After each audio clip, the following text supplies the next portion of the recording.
क्या हुआ जब अचानक देर रात उपराष्ट्रपति के तौर पर जगदीप धनखड़ पहुंच गए राष्ट्रपति के पास। राष्ट्रपति का स्टाफ अचानक जगदीप धनखड़ को वहां देखकर कैसे भौचक्का रह गया। दोस्तों, जितना इस मामले में बताया जा रहा है उससे कहीं ज्यादा भले ही छुपाया जा रहा हो, लेकिन अब जैसे जैसे परतें खुल रही हैं, अलग अलग लेवल पर जो सूत्र मेरे पास जानकारियां दे रहे हैं वो न केवल बताते हैं कि इस मसले पर कहानी वैसी नहीं है जैसी बताई जा रही है, बल्कि ये भी बताते हैं कि इस पूरी की पूरी सरकार का जो सत्ता का शीर्ष छाना, उसका जो एक अहम था कि सब कुछ हमारे कंट्रोल में है, सब कुछ हमारे हाथ में है, हर चीज पर हमारा कंट्रोल है। दोस्तों, उस कंट्रोल से अब हाथ कमजोर होते जा रहे हैं और ये पूरा एपिसोड उसका प्रमाण है। अभी आपके लिए मैं एक बहुत ही इंपॉर्टेंट जानकारी लेकर आई हूँ। एक्चुअली में दोस्तों, मेरे पास ये जानकारी कल शाम को आ गई थी, लेकिन क्योंकि ये जानकारी ऐसी नहीं थी कि मुझे समझ नहीं आ रहा था मैं किस तरह से आपके सामने रखूं, लेकिन मुझे अच्छा लगा कि जो जानकारी मेरे पास थी वो जानकारी देर रात वरिष्ठ पत्रकार विजय त्रिवेदी ने भी शेयर की। विजय त्रिवेदी ने ये जानकारी शेयर की, तब मुझे लगा कि अब मैं आपके सामने ये जानकारी रख सकती हूँ। दोस्तों, अब क्या है, सूत्रों ने अपने घोड़े खोल दिए हैं। हर तरह के सूत्र इस वक्त चल रहे हैं। तो ये सूत्र दोस्तों ऐसे ही कुछ सूत्र हैं जो ये जानकारियां दे रहे हैं कि जगदीप धनखड़ दरअसल जब इस्तीफा उन्होंने दिया और वाइस प्रेसिडेंट के ऑफिशियल सोशल मीडिया हैंडल से अचानक से उनका इस्तीफा आया, ये बाद में हुआ। पहले जगदीप धनखड़ सीधा राष्ट्रपति के पास चले गए अपना इस्तीफा लेकर, और स्थितियां ये हो गई कि वहां जो स्टाफ होता है वो भी हैरान रह गया, क्योंकि दोस्तों उपराष्ट्रपति जब राष्ट्रपति से मिलने आते हैं उसका एक प्रोटोकॉल होता है, और प्रोटोकॉल ना भी हो तो जानकारियां पहले से होती ना, स्टाफ जानकारियां साझा करता है, उनको लेने के लिए कोई आता है, राष्ट्रपति को बताया जाता है, पहले से वक्त निर्धारित किया जाता है। क्योंकि उपराष्ट्रपति अचानक चले गए तो राष्ट्रपति का स्टाफ भी हैरान रह गया। इनफैक्ट दोस्तों, जानकार ये भी बताते हैं, आपने देखा होगा कभी भी कोई मुलाकात होती है राष्ट्रपति से, पीएम भी मिलने जाते हैं, कोई और नेता भी मिलने जाता है, तो उस मुलाकात में दरअसल फोटोग्राफर होता है, फोटोज जारी की जाती है ना। जानकारी ये निकल कर आई है कि सब कुछ इतना जल्दी में हुआ कि या तो फोटोज ली नहीं गई या फिर वहां फोटोग्राफर ही नहीं था। क्योंकि देखिए, उपराष्ट्रपति के सोशल मीडिया हैंडल से धनखड़ का जब इस्तीफे की जानकारी आई उस वक्त 10 के आसपास बज रहे थे, 10 भी नहीं बजे थे शायद। तो अब जानकारी निकल कर आई है कि वो तो बाद में हुआ, धनखड़ पहले चले गए इस्तीफा देने के लिए, और राष्ट्रपति का स्टाफ भी हैरान रह गया, और कोई फोटो भी नहीं आई इसकी, क्योंकि फोटोग्राफर या तो था नहीं या फिर फोटो खींच नहीं पाई। अच्छा, जानकार ये बताते हैं, जो सूत्र हैं वो ये बताते हैं कि धनखड़ को ऐसा लगा था कि इसके बाद कोई बहुत बड़ा बम फूट जाएगा, कि अचानक से राष्ट्रपति मिलने चले गए राष्ट्रपति से धनखड़ और उपराष्ट्रपति ने इस्तीफा दे दिया, लेकिन कोई चर्चा ही नहीं हुई, कहीं कोई खबर भी नहीं चली। क्यों? क्योंकि आपको पता ही है दोस्तों, हमारे देश की मीडिया सूत्रों पर चलती है और उसके कुछ नहीं पता होता। एक्चुअली में खबर तब पता चली जब सोशल मीडिया में सीधा सीधा ये वाला जो इस्तीफा है उपराष्ट्रपति के तौर पर धनखड़ का, ये शेयर कर दिया गया। इसे लेकर भी नाराजगियां हैं। दरअसल जो आला कमान है वो इसको लेकर भी नाराज है कि ये पहले बताया जा सकता था। अब देखिए, इसमें दो तरह की खबरें हैं। लोग कहते हैं कि इस्तीफा पहले से प्लांटेड था, ये इस्तीफा दिलवाया गया था, फोन करके कहा गया था, डांट कर कि आप इस्तीफा दीजिए नहीं तो आपके खिलाफ महाभियोग आ जाएगा, हम आपको इम्पीच कर देंगे। बकायदा कोरे कागज पर दस्तखत करवाने शुरू कर दिए गए थे। लेकिन धनखड़ अचानक से रात को इस्तीफा दे देंगे और इस्तीफा लेकर राष्ट्रपति के पास पहुंच जाएंगे और उसके बाद सोशल मीडिया में इस्तीफे को शेयर कर देंगे। हो सकता है कि ये सब कुछ मिनटों में हो जाएगा, कुछ घंटों में हो जाएगा। ये जानकारी सरकार को नहीं थी और सरकार इसको लेकर भी बहुत ज्यादा खुश नहीं है। मतलब आप कह सकते हैं आला कमान बहुत खुश नहीं है इसको लेकर कि सीधे सीधे आपने सोशल मीडिया में पोस्ट कर दिया। इसका एक प्रोटोकॉल होता है, आप पीएमओ के पास भेज देते, प्रॉपर तरीके से हो जाता। शायद यही वजह है कि बहुत अच्छा फेयरवेल भी नहीं मिला, बहुत अच्छी विदाई भी नहीं मिली, और अब इसके बारे में कोई जानकारी खुलकर नहीं आई है कि धनखड़ ही नहीं आए राज्यसभा अपनी फेयरवेल स्पीच के लिए, या फिर उनसे कहा गया कि अब आपको आने की जरूरत नहीं है। क्योंकि हर तरह की बातें उड़ रही हैं तो किसी पर एकदम से विश्वास करना बहुत ज्यादा जल्दबाजी होगी। लेकिन यह खबर है कि जगदीप धनखड़ अचानक पहुंच गए राष्ट्रपति के पास इस्तीफा देने के लिए, लेकिन उनको वो उस तरह का मीडिया रिस्पांस नहीं मिला जिस तरह का मीडिया रिस्पांस की वो उम्मीद कर रहे थे।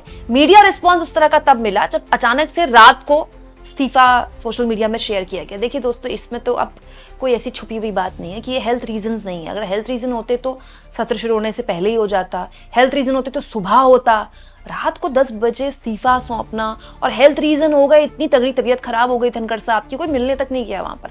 तो ये इसमें तो क्लियर कट संदेश है सरकार की तरफ से कि बिल्कुल जो तलवारें हैं वो खिंच चुकी हैं। लेकिन ये तलवारें किस तरह से खिंची हैं, इसको लेकर बहुत सी बातें हैं जिसके बारे में खुलकर बात होनी चाहिए, नहीं होनी चाहिए। इनफैक्ट राष्ट्रपति भवन को लेकर मेरे पास एक और जानकारी है, मैं अपने सूत्रों से उसको कंफर्म करना चाहती हूँ, उसके बाद मैं और कंफर्म करना चाहती हूँ, उसके बाद मैं आपको शेयर करूंगी, क्योंकि एक और बहुत इंपॉर्टेंट घटनाक्रम हुआ है।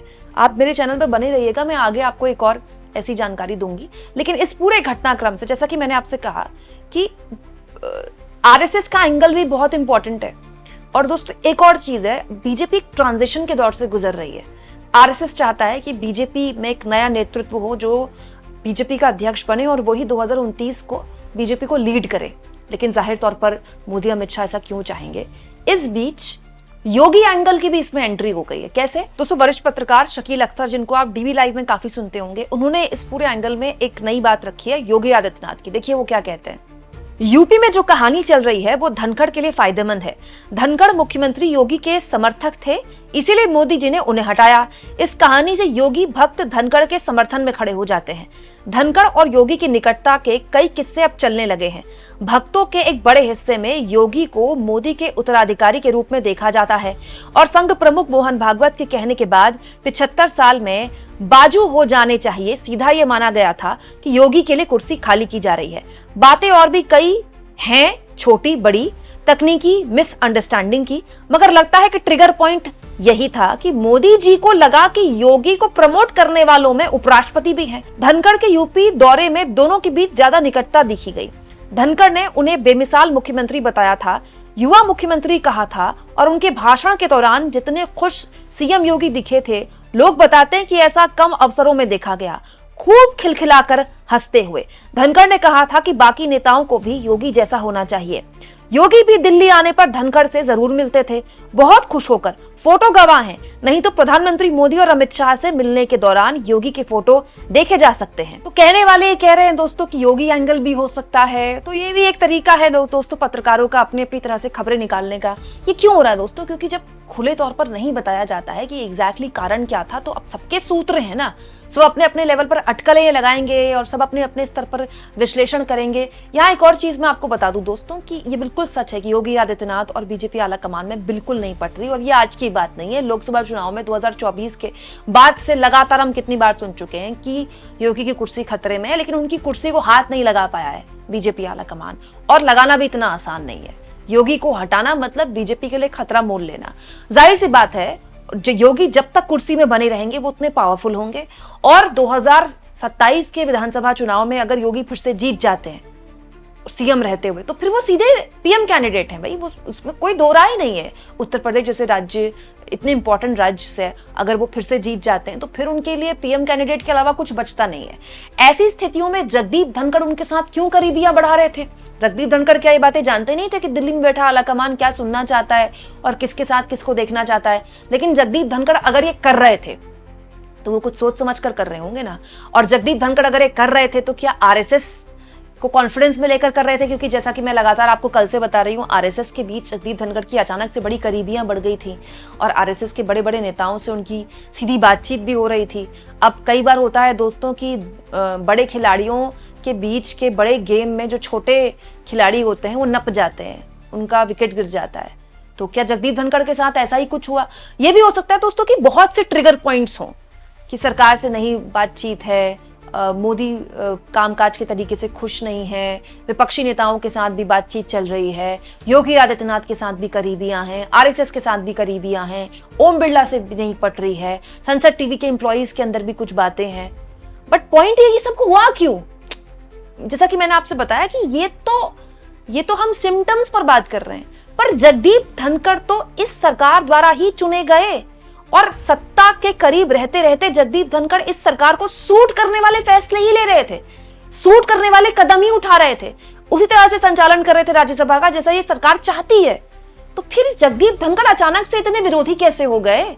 ये वजह अब तक नहीं पता चली है। मैं फिर कह रही हूं, ये जो जानकारियां मैं आपको दे रही हूं, कुछ जानकारियां हैं। एक्चुअली में जो बवंडर उठा वो किस बात को लेकर उठा, शुरुआत कहां से हुई और मामला इतना खराब कैसे हुआ, वो वजह भी आपको पता चलेगी। बस आप इंतजार कीजिए। आप इस मुद्दे पर क्या सोचते हैं दोस्तों, कमेंट बॉक्स में जरूर लिखें और जितना हो सके चैनल को शेयर करें, सब्सक्राइब करें और थैंक्स और ज्वाइन। दोस्तों ये 2 ऑप्शन है जिसके जरिए अगर आप चाहें तो आर्थिक तौर पर भी चैनल के हाथ मजबूत कर सकते हैं।